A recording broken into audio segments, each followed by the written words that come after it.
अस्सलाम वालेकुम नाज़रीन, मैं हूं सरदार तिब खान और आप देख रहे हैं प्रोग्राम सच की तलाश। नाज़रीन, आज ईद का दूसरा दिन है और आज हम मौजूद हैं सैयद मुज़फ़्फ़र हुसैन शाह साहब के रिहाइशगाह में, उनके घर में मौजूद हैं। आज हम इनसे जानेंगे कि क्या कहना चाहेंगे कि इस वक्त जो मौजूदा हालात जा रहे हैं, और ख़ास तौर पर इनसे जानेंगे कि ये ईद कैसे गुजारते हैं। क्या पिछली ईद बेहतर थी या इस साल की जो ईद है, जो महंगी तरीन ईद है, वो जो है वो बेहतर है या खूबसूरत है। तो पहले तो इनका शुक्रिया अदा करते हैं कि हमारे जेके न्यूज़ प्लेटफॉर्म पे ये दूसरी मरतबा हमें इंटरव्यू दे रहे हैं। और इनका पहला जो इंटरव्यू था इंतहाई वायरल हुआ था, लोगों ने बड़ी तादाद में देखा था और नाजरीन ने बड़ा उसको सराहा था और उस पर बड़े अपने रिमार्क्स दिए थे, बड़े कमेंट दिए थे। सर, बहुत शुक्रिया अपना कीमती वक्त देने का। सर, क्या क्या कहना चाहेंगे कि ईद का जो सूरत हाल है और उस पर क्या कहना चाहिए, फिर हम थोड़ा सा आगे चलेंगे। बिस्मिल्लाहिर्रहमानिर्रहीम। तमाम तारीफ़ें मेरे अल्लाह के लिए हैं जो रहमान भी है और रहीम भी। दुरूद पाक नबी करीम सल्लल्लाहु अलैहि वसल्लम और नबी करीम सल्लल्लाहु अलैहि वसल्लम की आले पाक पे जो तमाम उम्मत मुस्लिमा के लिए बाइस रहमत है। तैयब साहब, सबसे पहले आपको ईद मुबारक। और माशाअल्लाह आप इत्तिकाफ़ के ऊपर बैठे थे। खालिक़ कायनात से मेरी दुआ है, खालिक़ कायनात आपकी इबादत को कबूल और मंजूर फरमाए। आप बहुत अच्छे हैं। जब भी आप मुझे कहते हैं तो मेरी कोशिश होती है, मैं आपको इनकार नहीं करता, क्योंकि मैं पाकिस्तान का एक तो आम शहरी हूँ। लेकिन मौजूदा हालात को देखते हुए मैं आज इसहाक डार पे एक बात करना चाहता हूँ आपकी इजाज़त से, कि पाकिस्तान में इसहाक डार के कुछ सहूलतकारों ने इसहाक डार के लिए जब रास्तों को साफ़ किया, तो यहाँ पाकिस्तान में इसहाक डार के कुछ चेले वेले और चेलियों वेलियों ने, कुछ लफाफाओं ने और कुछ लफाफियों ने रात को पाकिस्तान की टेलीविज़न स्क्रीन पर चीख कर अपने गलों को फाड़ दिया। उन्होंने कहा, देखो डार अभी पाकिस्तान में इंटर नहीं हुआ। डार के डर की वजह से डॉलर इतना डर गया कि डार के डर की वजह से डॉलर ने डर कर अपने ही पैरों को काट दिया। ये नकट्टू, पेट का पट्टू इसहाक डार उर्फ मार्था पहलवान जब पाकिस्तान में इंटर हुआ तो इसने पाकिस्तान की इकॉनमी का बेड़ा गर्क कर दिया है। जहाँ तक आपने महंगाई की बात की है, तैयब साहब यकीन कीजिए कि अगर यही सिलसिला चलता रहा तो गरीब तो वो बेचारा हो ही गया है, लेकिन अब लोगों के बच्चों के घर में बिलबिलाते रोने की आवाज़ें आएंगी बुक से। मैंने आज तक ऐसी गवर्नमेंट नहीं देखी। ये देखें पीछे इन्होंने आटे दिया है, उसमें आपने देखें कि किस तरीके से आवाम को इन्होंने जलील किया है। सिर्फ इनके जो मशीर हैं और इनके वज़ीर मशवरियात में इनको कहूँगा, जो इन्होंने वज़ीर मशवरियात हैं इन्होंने गलत मशवरे दिए हैं और उस तरीके से आवाम को जलील किया है ताकि ये महंगाई पे कोई बात ना कर सके। तो मैंने पिछले आपके गालिबन प्रोग्राम में मुझे याद आ रहा है, मैंने एक बात की थी, वो ये कही थी कि हमारे मुल्क के चारों सुतून हैं, फ़ौज, अदलिया, सियासतदान और मीडिया। मीडिया तो बिल्कुल महंगाई पे बात ही नहीं करता। आज का रेट आपने देखा, मुर्गी का क्या रेट है। देखिए, मैशत रीढ़ की हड्डी होती है और मैशत पे इस 20% माफिया ने जिस तरीके से कब्ज़ा किया हुआ है, मैं समझता हूँ कि हम 80% आवाम का यही रोना है। अगर ये 20% माफिया अपने इक़्तिदार के लिए अपने लिए इकट्ठे हो सकते हैं, तो हम 80% आवाम को जिस 20% माफिया ने हमें टुकड़ों में तैयब सब तकसीम किया, क्या हम 20% आवाम इकट्ठे नहीं हो सकते? मैं आपको अपनी आवाम को ये पैगाम देना चाहता हूँ कि खुदारा देखें, हमारे पास है ये इलेक्शन नहीं करवाते। इन्हें पता है कि इलेक्शन हो गए तो हमारा बुरा हाल कौम ने करना है। तो शाह साहब, कैसा देखते हैं? हम खुद सुप्रीम कोर्ट में कवर करते रहे, हम देखते रहे हैं। सुप्रीम कोर्ट ये कह रही है 14 मई को इलेक्शन कराएं, अभी भी गवर्नमेंट जो है वो फुल बेंच के जो है वो बनाने के लिए इस्तदा कर रही है, दरख्वास्तें कर रही है और कह रही है वो बज़िद है, वायलेशन कर रही है सुप्रीम कोर्ट के आर्डर्स की। और एक बार नहीं मुतअद्दिद बार कर चुकी है। अब नवाज शरीफ का खबरें चला रहे हैं कि वो सऊदी रवां शाह सलमान से मुलाकातें कर रहे हैं और सरकारी प्रोटोकॉल के साथ कर रहे हैं। पूरा पीटीवी दिखा रहा है, पूरा मीडिया उस पर दिखा रहा है। आम आवाम को ना सिर्फ ईद पर, ना सिर्फ रमज़ान पे और ना कोई ईद पर कोई बड़ा रिलीफ मिला है। आवाम को ये लोग क्यों बेवकूफ़ बना रहे, इलेक्शन से राय फ्रॉड क्यों है, इस पर आप क्या कहना चाहेंगे?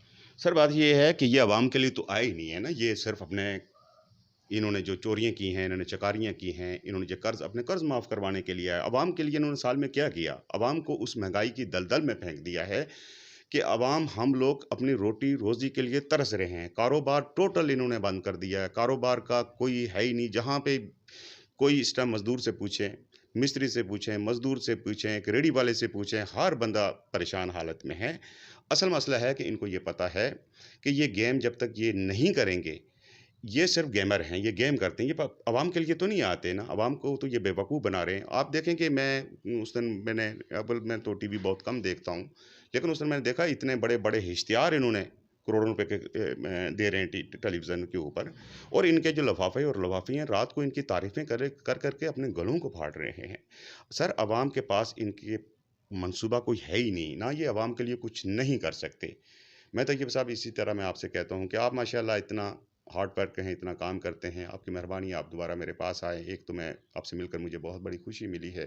खुदारा मैं आपसे कहता हूँ कि आप इस गरीब की आवाज़ को इन अवान वालों तक पहुँचाएँ। इनको कहें हमारी जान छोड़ दें।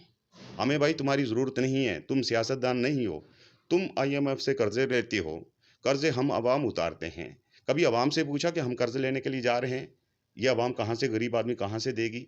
इसलिए तैयब साहब मेहरबानी करके इनसे मैं तो इनके बारे में बात करना भी पसंद नहीं करता सर। शाह साहब, ये थोड़ा सा बताइएगा कि इस ईद में हमारे जो सीनियर एंकर पर्सन है अरशद शरीफ साहब शहीद, उन्होंने जो है वो हमसे रुखसत हो गए हैं और उनके बगैर हम ईद गुजार रहे हैं। अब तक जो है गवर्नमेंट की तरफ से या रियासत पाकिस्तान की तरफ से कोई संजीदा जो है सुप्रीम कोर्ट को कोई FIR या कोई इस तरह की रिपोर्ट नहीं पेश की गई जिससे वो सुप्रीम कोर्ट को मुतमईन कर सके, या जिससे वो जो जवेरिया सिद्दीक साहिबा हैं या उनकी जो एहलियाँ हैं या उनके जो ख़ानदान हैं उनको मुतमईन कर सके। क्या आप समझते हैं कि पाकिस्तान में एक सीनियर एंकर को इंसाफ मिल सकेगा या नहीं मिल सकेगा? क्यों नहीं कीनिया गवर्नमेंट से पूछा जाता? अभी तक वो पुलिस अफसरान उसी तरह दंदाते जो है वो घूम रहे हैं, कोई पूछने वाला ही नहीं है। तो आप क्या समझते हैं कि ये इसके पीछे भी नवाज शरीफ और उनकी जो कारगंद है या उनकी जो सहूलतकार है उनका हाथ है इस कत्ल के पीछे भी? देखिए जी, जहाँ तक अरशद शरीफ शहीद का तल्लक है, मैं बहुत उस साफ़ी को मैं पसंद उससे करता था। वो ऐसा हमारे पास वो ब्रांड था कि मैं कह रहा हूँ कि उसकी कमी हम सहाफ़त में, आप भी सहाफ़ी हैं, लेकिन उसकी कमी हम लोग पूरी नहीं कर सकते। उसने जितनी आवाज़ उठाई है सिर्फ़ अपनी आवाम के लिए उठाई है। उसका कत्ल परदेश में जो हुआ, उस बेचारे को जिस तरीके से मारा गया है, जिस तरीके से आप इससे मुझसे आप बेहतर समझते हैं क्योंकि आपका मीडिया के साथ ताल्लुक़ है। मैं तो आम पाकिस्तान का शहरी हूँ, लेकिन मेरी तरह का हर शहरी उसके इस कत्ल में बराबर का, हम लोग दुख में बराबर के शरीक हैं। मैं तो फिर भी कहता हूँ कि खालिक कायनात उनके बच्चों को सब्र अता करे, उनकी वालदा को सब्र अता करे। देखिए, माँ के कदमों के नीचे जन्नत है, उस जन्नत को इस दुनिया में उजाड़ा गया। उसकी बीवी है, मैं उन्हें बिल्कुल नहीं जानता, मेरा उनसे कोई ताल्लुक़ नहीं है, लेकिन मैं एज़ ए पाकिस्तानी, मैं एज़ ए हम शहरी, मेरे तमाम दुख दर्द अरशद शरीफ और अरशद शरीफ की शहीद वालदा के लिए सर है। बहुत शुक्रिया, आपने बड़ा ज़बरदस्त रिमार्क्स दिए। सर, आखिर में बताइएगा कि ईद, आप भी थोड़ा सा प्रॉपर्टी से आपका तल्लुक़ है, कैसा जा रहा है इस वक्त प्रॉपर्टी का निज़ाम, और क्या समझते हैं कि काम ठप होकर नहीं रह गया? अभी आपने इंटरव्यू में भी शुरू में बताया कि जब से ये PDM की गवर्नमेंट आई है, जो चाहे वो प्रॉपर्टी वाले हों या कोई काम शहरी हो या पाकिस्तानी हो या कोई भी हो, मिडिल क्लास हो या अपर मिडिल क्लास हो, सब इस महंगाई से जो है वो तंग है, और इस हुकूमत से तो खास तौर बहुत तंग है, क्योंकि इन्होंने कोई ऐसा सेक्टर नहीं है जिसको इन्होंने तबाह करके ना रख दिया हो। एक जो लंगर खाने हैं इन्होंने वो भी बंद किए। तो आखिर में लंगर खाने पर भी आप थोड़ा सा कमेंट कर दीजिएगा, और थोड़ा सा अपने जो प्रॉपर्टी है उस हवाले से थोड़ा सा नाज़रीन को कुछ बताइए। सर, प्रॉपर्टी का तो काम बिल्कुल ठप हो गया। मैं यकीन करें, मैं 4-5 महीने से अपने ऑफिस के किराए में अपनी जेब से दे रहा हूँ। प्रॉपर्टी का तो काम की आप बात ही ना करें। तो प्रॉपर्टी देखिए, इंसान को जब खाने के लिए नहीं मिलेगा, जब उसके अपने बच्चों की फ़ीसों के लिए नहीं होगा, अपने बच्चे उसके हर, मैं परेशान अगर हूँ तो ज़ाहिर है कि घर का हर फ़र्द इस टाइम परेशान है। प्रॉपर्टी तो बिल्कुल ठप हो गई ना। पहले लोग अपने घर का किचन पूरा करेंगे या कोई चीज़ खरीदेंगे। यकीन करें, इस टाइम सबसे ज़्यादा जो है ना, मुझे दुख सबसे ज़्यादा होता है जो रेंट पे, जो लोग किरायों पे रहते हैं, जिनके अपने घर नहीं हैं, वो लोग बहुत ज़्यादा परेशान हैं, हद से ज़्यादा वो परेशान हैं। देखें, बंदा फ़ीसें बच्चों की अदा करे या घर का किचन के लिए सौदा सल्फ बंदा लेके आए, उधर से निकलते हो तो आगे बिजली के बिल आ जाते हैं। बिजली के बिल, जो इन्होंने बिजली जो बढ़ा दी है, इन्हें ये नहीं पता कि हमारी आवाम के पास इतना कुछ है कि बिजली का बिल कहाँ से देंगे। लेकिन जब आवाम के पास पैसा ही नहीं है, उसको इतनी महंगाई के दलदल, ये मैं कह रहा हूँ कि ये पत्थर दिल लोग हैं, इन्हें कोई आवाम का एहसास नहीं है, बिल्कुल इन्हें कोई आवाम का एहसास नहीं है।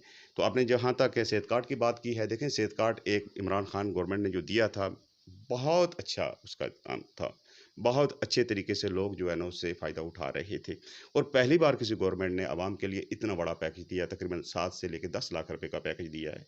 और सेहत कार्ड मुझे भी मिला है, मैं क्यों कहूँ, मुझे भी सेहत कार्ड मिला है। لیکن لنگر کھانے کے جو پناہگاہ تھی وہ ایک اتنا اچھا تھا کہ دن میں مزدور کام کرتا تھا، رات کو اس کو کھانا بھی ملتا تھا اور عزت سے اس کو بستر بھی ملتا تھا اور وہ سوتا بھی تھا۔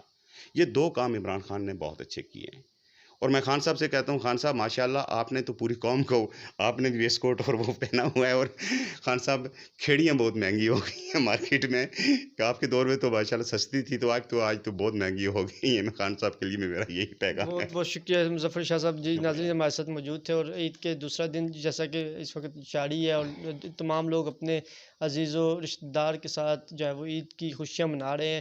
مظفر شاہ صاحب نے بڑی خوبصورت بات کی کہ کھیڑیاں جو ہیں وہ بہت مہنگی ہوگی، اور خان صاحب کو جو ایک لاسٹ میں میسج دیا اور پیغام دیا، یا میں ان کو یہ بھی آگاہ کر بتانا چاہوں گا کہ ان کا جو کلپ ہے وہ خان صاحب نے واچ بھی کیا تھا، دیکھا بھی تھا، اور اس کلپ کو اتنا وہ وائرل ہوا تھا کہ خان صاحب نے ابھی حال ہی میں ٹکٹ تقسیم کیے ہیں اور نظریاتی کارکنان کو انہوں نے دیے ہیں۔ میجر طاہر صادق جیسے ایک بڑے میجر نام کو جو ہے وہ ٹکٹ نہیں ملا، اور اس پر ابھی نظر ثانی بورڈ انہوں نے تشکیل دے دیا ہے، امید ہے کہ ان کو آگے جا کر مل جائے گا۔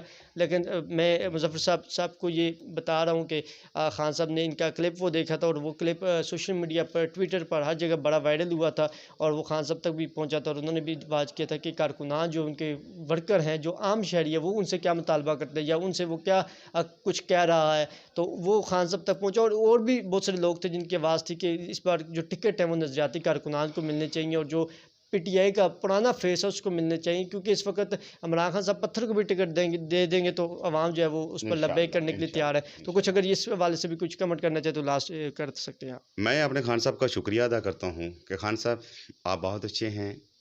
میں پھر سر آپ کا شکریہ ادا کرتا ہوں کہ آپ اپنے کارکن کی بات کو سنتے ہیں، کیونکہ بولنا تو آپ نے سر ہمیں سکھایا ہے، ہم بولتے ہیں۔ تو میں تو اللہ سے دعا گو ہوں کہ سب سے پہلے اللہ آپ کو صحت دے، آپ کو تندرستی دے، کہ آپ کی عمر کو دراز کرے۔ ہم تمام پاکستانیوں کے لیے دعائیں ہم ہمیشہ آپ کے لیے کرتے ہیں۔ Thank you so much for joining اس، بہت بہت شکریہ جے کے نیوز کو وقت دینے کے لیے۔ ناظرین ہمارا جو وقت ہے وہ ختم ہوا چاہتا ہے، انشاءاللہ نئے پروگرام کے ساتھ آپ کی خدمت میں جلد پھر حاضر ہوں گے۔ خدا حافظ۔ شکریہ۔